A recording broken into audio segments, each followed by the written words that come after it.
Assalamualaikum warahmatullahi wabarakatuh. Halo semuanya, nama saya Siti Arya Audina dan di sini saya tidak sendirian.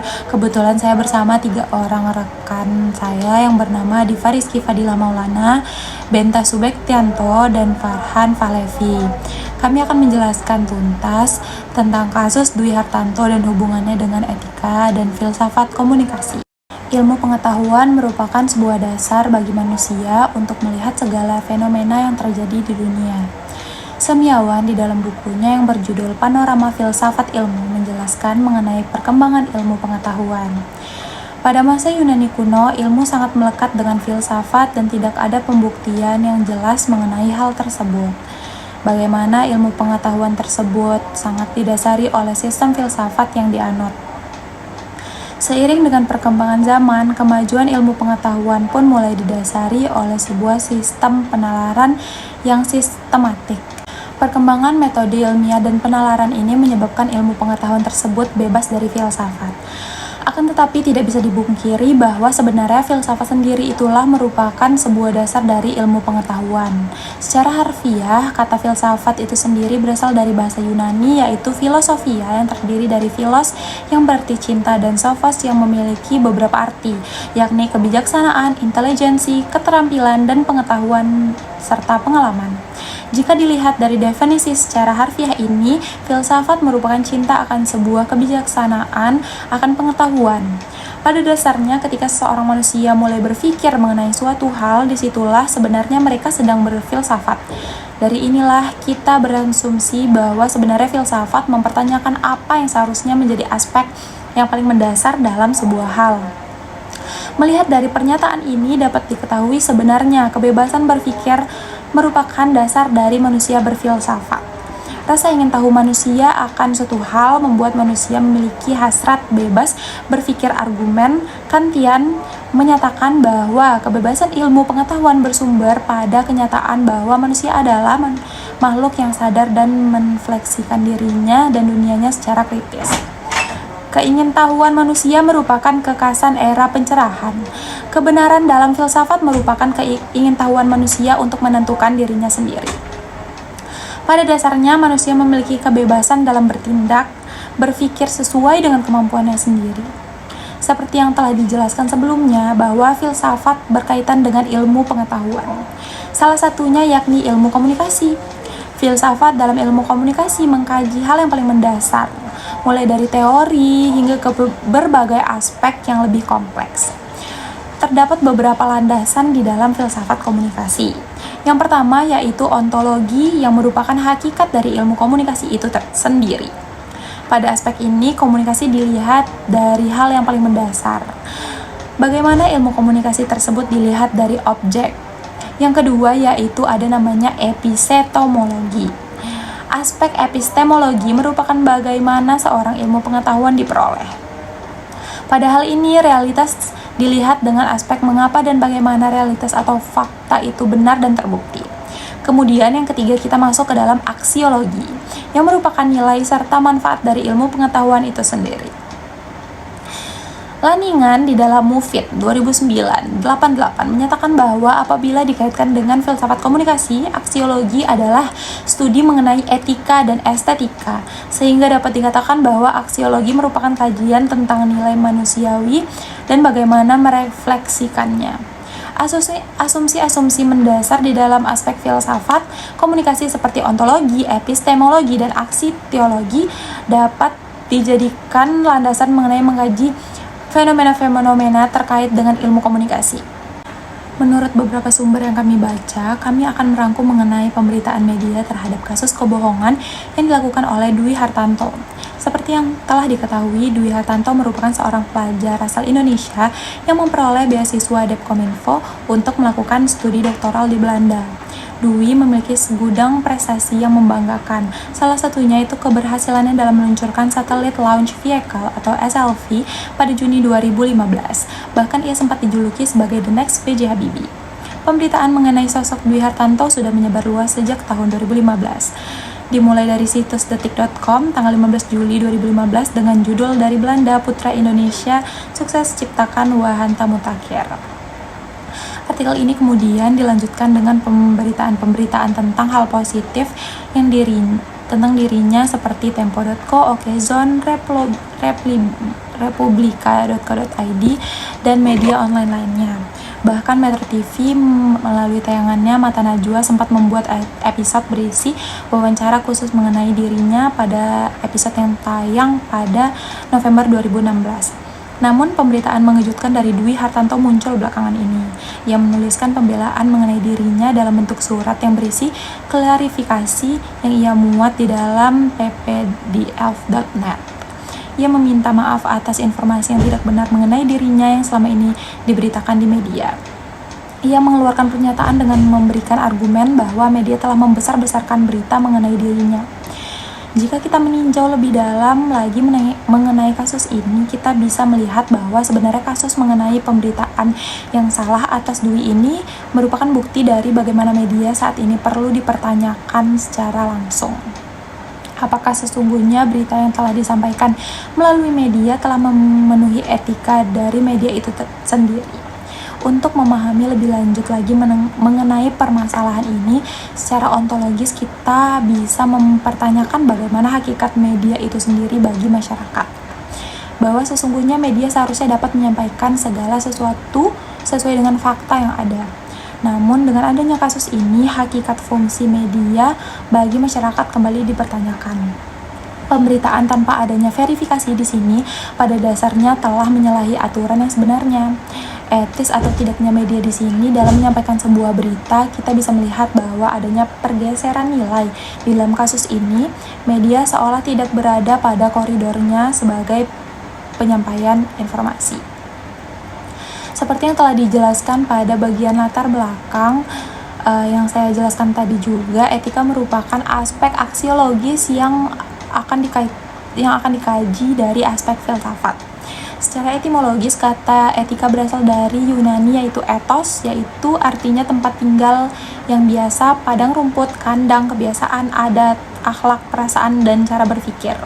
Sedangkan dalam bentuk jamak disebut taeta atau adat kebiasaan, sehingga dapat disimpulkan bahwa etika membahas mengenai apa yang harus dilakukan pada kebiasaan. Etika seringkali disebut filsafat moral, sebab merupakan cabang filsafat yang berbicara mengenai tindakan manusia dalam hubungan mereka dengan tujuan hidupnya. Etika memiliki 3 pengertian pokok, yakni ilmu tentang apa yang baik dan kewajiban moral, kumpulan nilai yang berkenaan dengan akhlak, dan nilai mengenai benar atau salahnya sesuatu. Komunikasi merupakan kegiatan yang tidak lepas dari kehidupan manusia. Ilmu komunikasi itu sendiri merupakan ilmu yang berhubungan dengan aspek terpenting dalam kehidupan manusia. Sebagai aspek tersebut, komunikasi sendiri tidak lepas dari bentuk penilaian, baik dari segi komunikator, komunikan, dan lainnya. Terkait dengan kasus yang akan dibahas pada penulisan ini, pembahasan berfokus kepada bagaimana etika di dalam dunia pers. Jika kita melihat kasus pemberitaan tentang Dwi Hartanto ini, kita bisa menilai bahwa media di Indonesia sebenarnya mengalami pergeseran dari sisi nilai yang dimiliki oleh media sebagai bentuk komunikasi massa. Charles Wright 1986 mengemukakan beberapa fungsi dari komunikasi massa. Salah satunya yakni sosialisasi, yakni media massa seharusnya dapat berfungsi sebagai pendidik, di mana pengetahuan, nilai, dan norma yang sudah ada dari generasi dan generasi lain. Kemunculan sosok Dwi Hartanto di media sebenarnya merupakan bentuk usaha yang diberikan oleh media massa untuk memberikan semacam motivasi kepada generasi muda di Indonesia dan kebanggaan bagi bangsa Indonesia itu sendiri. Akan tetapi, sejak kemunculan pernyataan klarifikasi dari pihak Dwi Hartanto, media terkesan memberikan sebuah berita yang dipertanyakan keabsahannya. Kasus ini sebenarnya memicu pertanyaan bagi kita, salah satunya mengenai etika pers itu sendiri. Nuruddin pada 2003 dalam bukunya yang berjudul Komunikasi Massa menjelaskan beberapa poin penting di dalam etika pers. Di antara lain, yang pertama adanya tanggung jawab. Seorang jurnalis yang terlibat dalam pers harus memiliki tanggung jawab atas dampak dari informasi yang disampaikannya.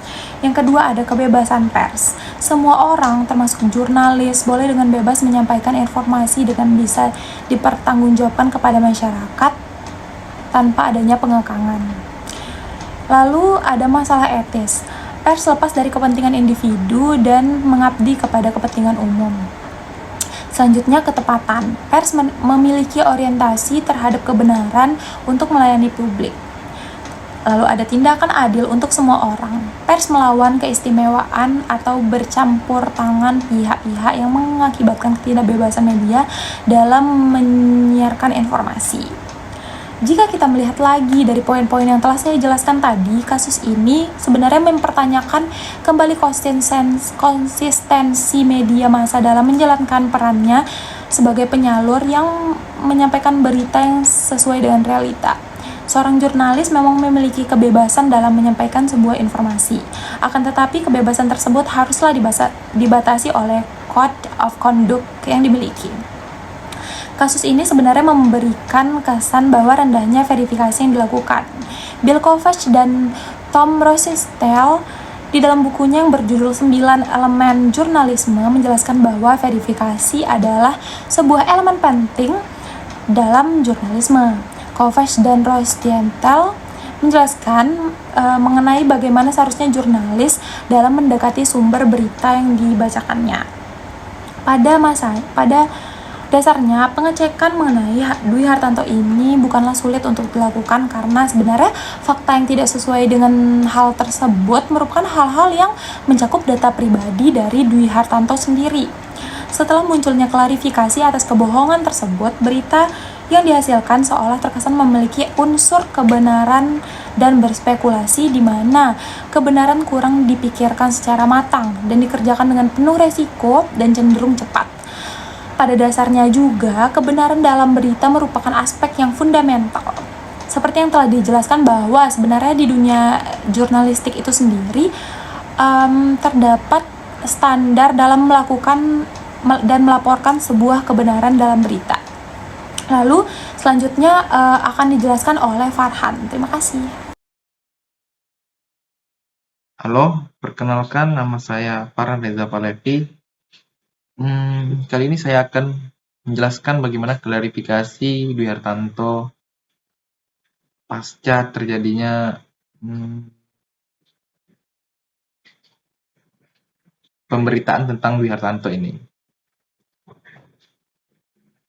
Nah, di sini saya akan mengaitkannya dengan filsafat yang berlaku pada etika filsafat khususnya.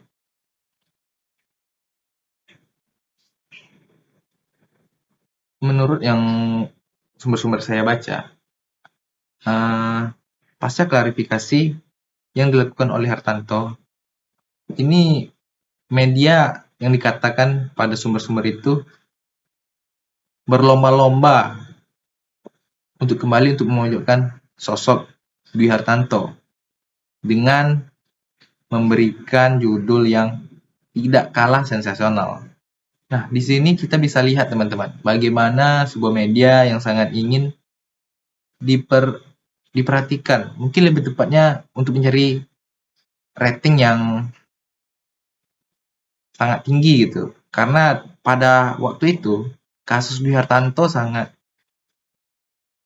fenomenal dan apapun yang dikaitkan dengan dia sepertinya itu akan menjadi hal bagus gitu pada media-media berita yang akan menyiarkannya. Nah, dengan yang sensasional, media pun memberitakan Dwi Hartanto mengidap gangguan jiwa.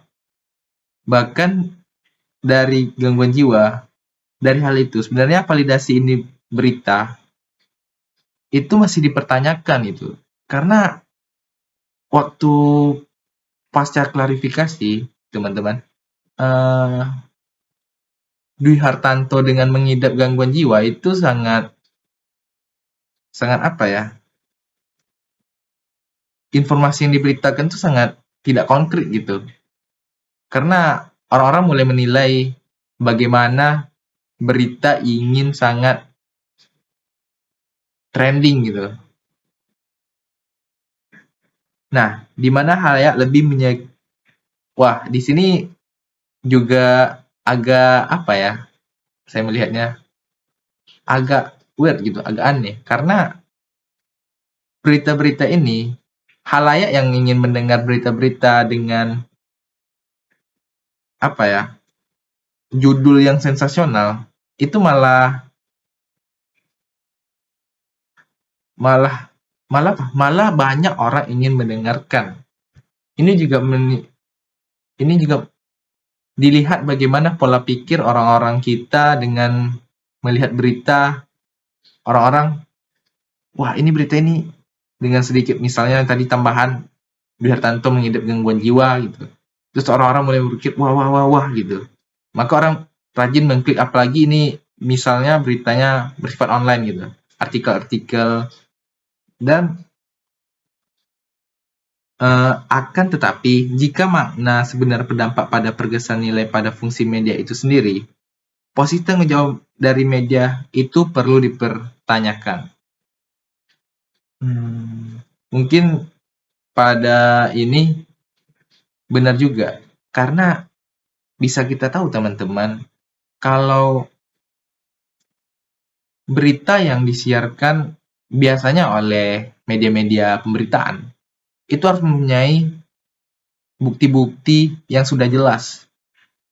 Tidak bisa asal-asalan, karena menurut yang saya baca, itu pemberitaan itu sudah ada bukti-bukti yang akan nantinya menjadi validasi mereka gitu.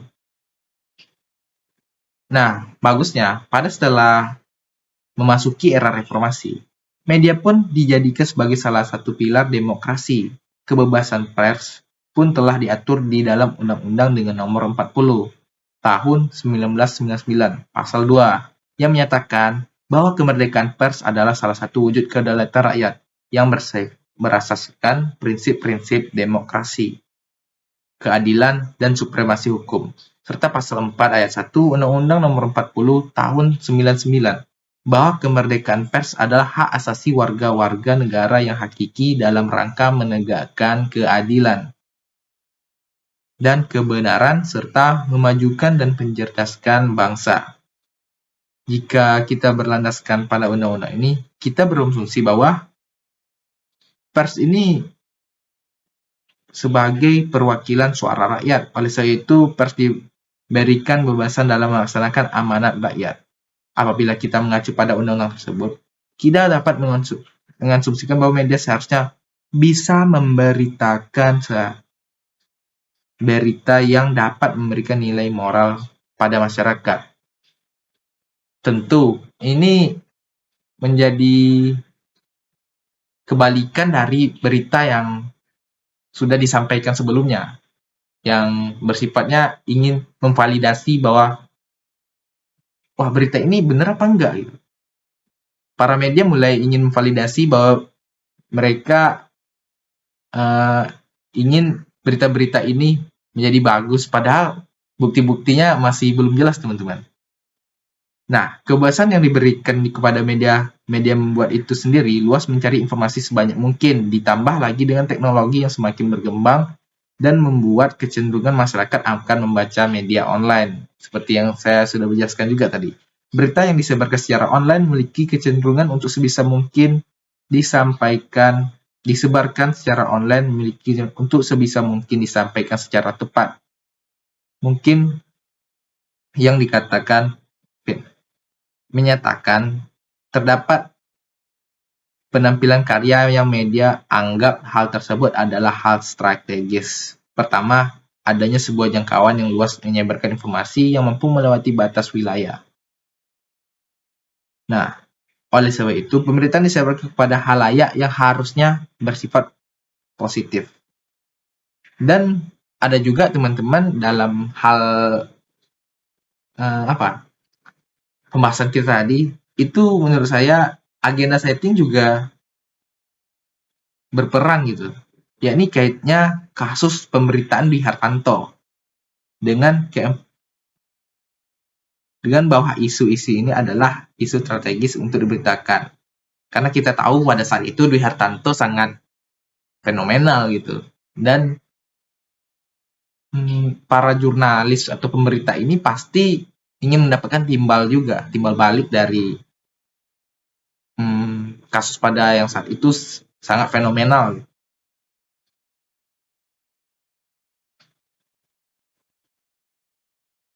Nah,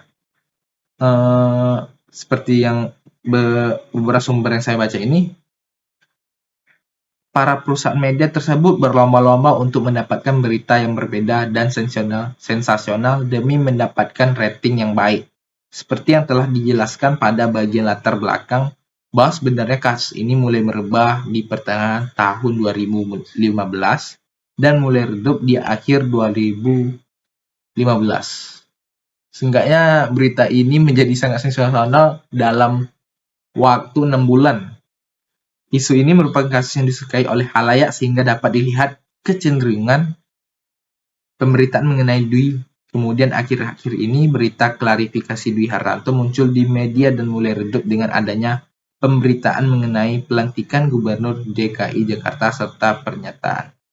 Nah, yang kagetnya ini yang bisa meredupnya kasus berita Dwi Hartanto itu waktu itu yaitu pelantikan Gubernur DKI Jakarta 2015, akhir 2015, benar. Nah, kita balik ke aspek filsafat. Mengenai Dwi Hartanto ini merupakan jenis-jenis sebenarnya disukai oleh masyarakat modern. Pada yang saya tangkap pada filsafatnya, tanggung jawab merupakan, karena bisa kita lihat tadi bagaimana media pemberita sangat ingin rating gitu, tidak melihat hal lain, hal negatifnya yang akan ditimbulkan.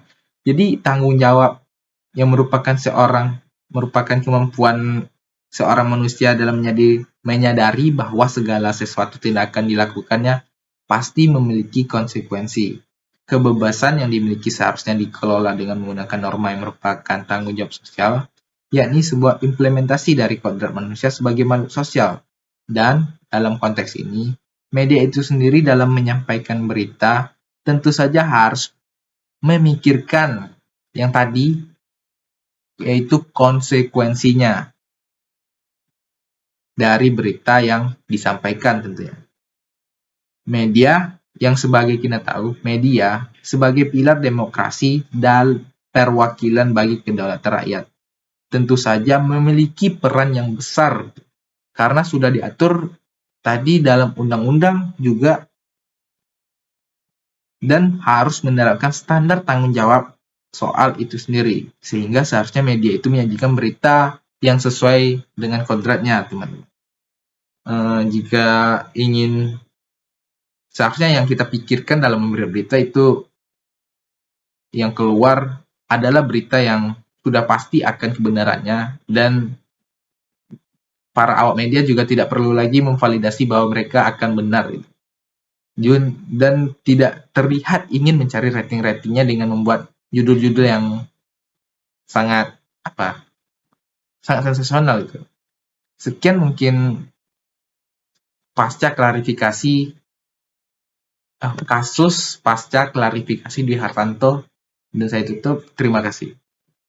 Seperti yang sudah dijelaskan rekan saya sebelumnya, sosok Dwi Hartanto tengah menjadi sorotan setelah skandal kebohongannya terkuak ke publik. Ilmuwan yang tengah menempuh pendidikan di negeri kincing angin itu sebelumnya mengklaim sebagai kandidat profesor di TU Delft, Belanda, serta diminta untuk mengembangkan pesawat jet tempur generasi ke-6.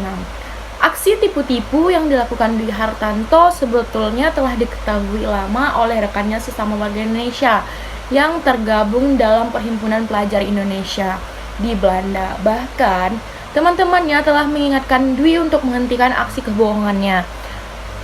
Menurut Deden, amarah kolega terhadap Dwi Hartanto memuncak hingga memberikan informasi mengenai terjang pria yang sempat dijuluki sebagai the next B.J. Habibie kepada anggota grup OneFour yang tergabung dalam grup aplikasi WhatsApp.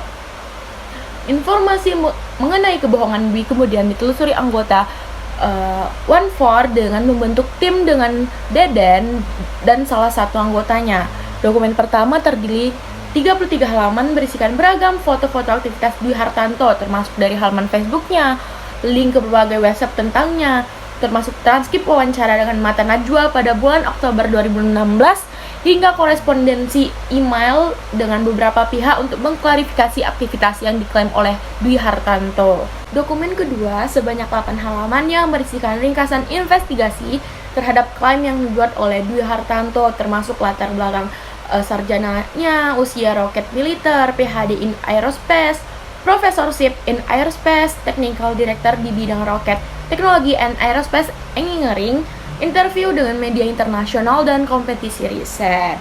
Nah, kedua dokumen tersebut disiapkan oleh beberapa teman Indonesianya di TU Delft yang mengenal Dwi Hartanto secara pribadi. Rekan-rekan Dwi Hartanto lantas mencari cara untuk menghentikan aksi penipuan publik ini dengan menghubungi Deden hingga ditulisnya melalui akun media Facebooknya.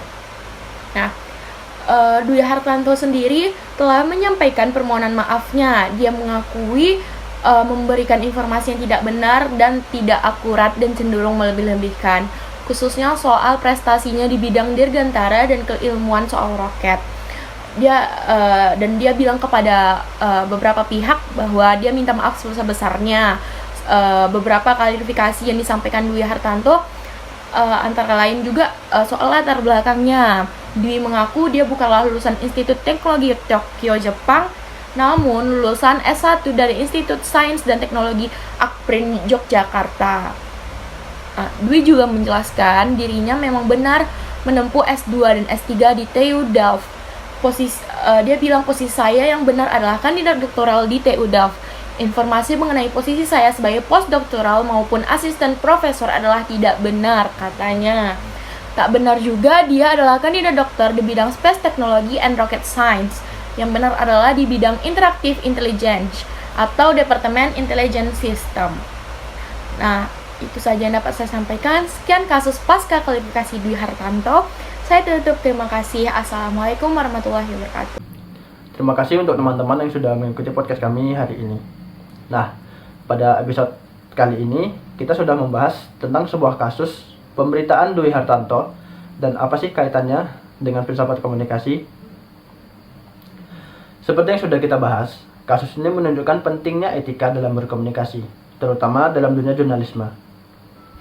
Nah, sebelum itu, marilah kita mengingat kembali beberapa poin penting yang telah kita bahas selama podcast ini. Poin yang pertama, kasus pemberitaannya Dwi Hartanto ini merupakan sebuah contoh nyata tentang bagaimana media massa itu dapat mempengaruhi pandangan dan tindakan masyarakat. Nah, poin yang kedua, dalam filsafat komunikasi, ada beberapa prinsip etika yang harus dipertimbangkan dalam proses pemberitaan, seperti kejujuran, keadilan, keberpihakan, dan tanggung jawab sosial. Namun, tidak hanya media massa saja yang harus mempertimbangkan prinsip-prinsip tersebut. Dalam proses pemberitaannya, sebagai konsumen, kita juga harus bertanggung jawab untuk memverifikasi kebenaran dan kejujuran sistem informasi yang kita terima, terutama di era digital saat ini, yang dimana berita hoax dan fake news itu seringkali bertebar luas. Nah, etika ini adalah prinsip-prinsip moral yang mengatur tingkah laku seseorang. Dalam dunia jurnalisme, etika bertanggung jawab atas cara seorang jurnalis mengumpulkan, menyajikan, dan memverifikasi berita. Etika juga memastikan bahwa jurnalis tidak merugikan orang lain atau menyebarkan informasi yang tidak benar. Dalam kasus Dwi Hartanto ini, menunjukkan betapa pentingnya etika dalam berkomunikasi. Jurnalis harus memastikan bahwa mereka tidak merugikan orang lain dengan cara menyebarkan informasi yang tidak benar atau tidak etis. Nah, ini adalah tanggung jawab yang harus dijalani dengan serius agar jurnalisme dapat terus dipercaya oleh masyarakat. Jadi, jika kita ingin menjadi seorang jurnalis yang terpercaya dan diakui, kita harus memastikan bahwa kita selalu menjalankan etika yang baik dalam berkomunikasi. Nah, semoga pada episode kali ini dapat memberikan manfaat bagi kita semua. Dan bagi kalian yang ingin menjadi jurnalis, semoga dapat menjadi jurnalis yang terpercaya dan diakui. Terima kasih sudah mendengarkan podcast kami. Sampai jumpa di episode berikutnya.